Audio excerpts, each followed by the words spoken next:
The year is 1944, and the Pacific Ocean is no longer just water. It is smoke, fire, and steel. American fleets stretch across the horizon like floating cities. Aircraft carriers launch wave after wave of planes. Battleships thunder through gray swells. The Empire of Japan, once expanding across Asia with terrifying speed, is now retreating. Its navy is shattered. Its experienced pilots are dead. Fuel is scarce. Factories strain under relentless bombing. And in a quiet airfield somewhere in southern Japan, a 19-year-old boy in a flight suit kneels over a sheet of paper, trying to find the right words to say goodbye to his mother. He knows he will not return. By late 1944, the war has turned decisively against Japan. The United States has captured strategic islands across the Pacific, bringing its bombers within range of the Japanese mainland. At the Battle of Midway, Japan lost irreplaceable carriers and veteran airmen. In the Philippine Sea, its air power was crippled again. At Leyte Gulf, its navy suffered one of the largest defeats in maritime history. Each loss tightens the circle. Each month brings fewer trained pilots and fewer functioning aircraft. Training programs are shortened drastically. Young men who once would have spent years mastering the art of aerial combat now train for mere months. Some barely learn advanced maneuvers. They are rushed through takeoffs and landings, basic formation flying, and target dives. There is no time for refinement. There is no time for caution. Military leaders face a brutal arithmetic. American ships are heavily armored and ringed with anti-aircraft guns.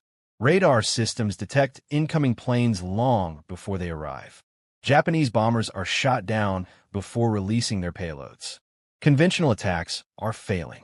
The gap in industrial power is overwhelming. For every Japanese aircraft destroyed, American factories produce many more. Japan cannot match the numbers. It cannot match the fuel supply. It cannot match the pilots it has already lost. In this climate of desperation, Vice Admiral Takejiro Onishi proposes a new strategy. If a plane cannot survive long enough to drop its bomb accurately, then the aircraft itself will become the weapon. Remove the expectation of return. Eliminate evasive maneuvers. Focus entirely on impact. A human-guided missile, aimed directly at the most vulnerable parts of an enemy ship. It is framed not as suicide, but as sacrifice. Not as despair, but as devotion. The units are named Special Attack Forces. The word that soon becomes known worldwide is Kamikaze, divine wind. The term reaches back to the 13th century, when a powerful typhoon destroyed Mongol fleets attempting to invade Japan. That storm was believed to be heaven's protection, a wind sent by the gods to save the nation. Now, centuries later, leaders invoke the same image. The young pilots are told they will be the storm that saved Japan. They will be the shield against invasion. They will be remembered forever. The young men who fill these squadrons are not mythical figures. They are students pulled from universities, sons of farmers, apprentices, aspiring writers and engineers. Some volunteer out of genuine patriotism. Others feel the immense pressure of expectation. Refusing would bring shame upon their families. In a society shaped by hierarchy and obedience, saying no is nearly impossible. Officially, they sign forms indicating willingness. Unofficially, the weight of culture and command leaves little room for choice. Photographs from the time show smiling faces, youthful expressions, arms slung over each other's shoulders, headbands tied tightly around foreheads, often bearing the rising sun. They pose beside their aircraft, sometimes holding cups of ceremonial sake. The images project confidence and pride. But letters written in private reveal something more complicated. Many write of longing, of regret, of unfinished lives.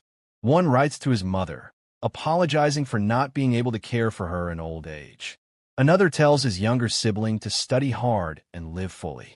A third confesses that while he accepts his duty, he wishes he could see the cherry blossoms bloom once more. These are not the words of men intoxicated by death. They are the words of young people aware of what they are losing. Training for these missions is starkly different from traditional combat preparation. Pilots practice steep dives toward mock targets. They are instructed where to aim: the flight deck of an aircraft carrier, the bridge of a cruiser, the ammunition stores of a battleship. Precision matters more than survival. Some aircraft are loaded with additional explosives to increase destructive power. Others are older models, barely maintained, because Japan no longer has the resources to produce enough modern planes. Fuel is rationed so strictly that training flights are sometimes cut short.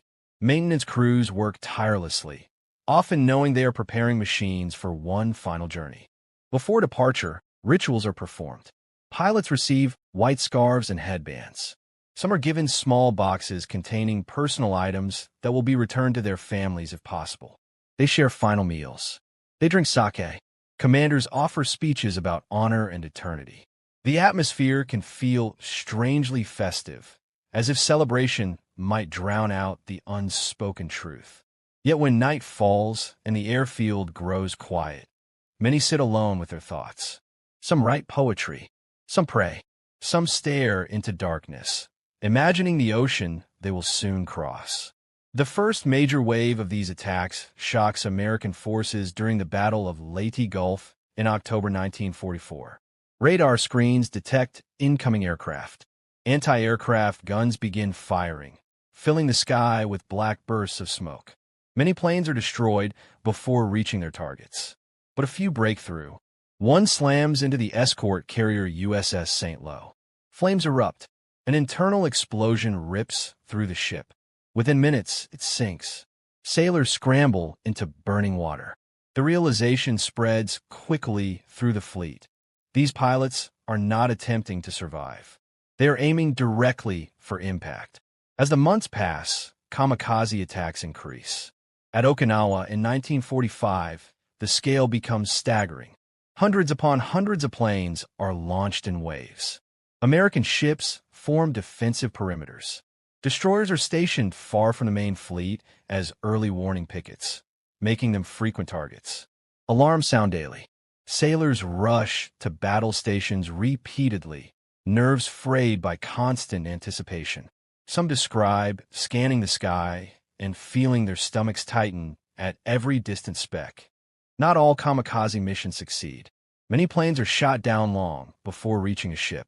Some suffer mechanical failure. Engines stall. Fuel runs out. Weather disorients inexperienced pilots. A number crash harmlessly into the sea. Yet enough reach their targets to cause serious damage.